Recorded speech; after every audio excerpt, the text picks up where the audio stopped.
道草を食う。待ち合わせまであと少し時間があるからお土産を買っていこうかなとか、学校の帰りに友達と遊んでから帰ろうって思うことありませんか？でもそのせいで帰る時間が遅くなったり、約束の時間に遅れる、遅刻すると大変です。道草を食う。これは他のことをしていたから目的地に着くのが遅くなったというイディオム、慣用句です。例えば、ごめん、道草食ってたら遅くなった。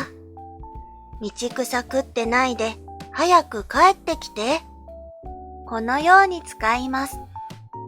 寝坊をしたからとか、準備をするのが遅かったからとか、ゲームをしていたから時間に遅れた、遅刻した。これは道草を食うではありません。なぜならまだ家から出ていないからです。昔、人は馬に乗って遠くへ旅をしていました。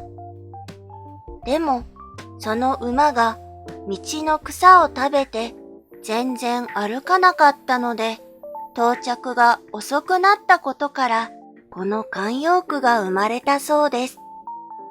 つまり、家から出て目的地に向かっている途中で何か他のことをしたから遅くなった。これがこの慣用句のポイントです。ちなみに、寄り道。これも道草を食うとよく似た意味の言葉です。ちょっと寄り道したら道に迷っちゃったとか、寄り道しないでまっすぐ帰りなさい。このようなフレーズもアニメや漫画でよく聞く表現ですね。寄る。これはどこかに行く途中に少しだけそこに行く。立ち寄るという意味です。少しだけだからと思って寄り道したけど、思っていたより長い時間を使ってしまった。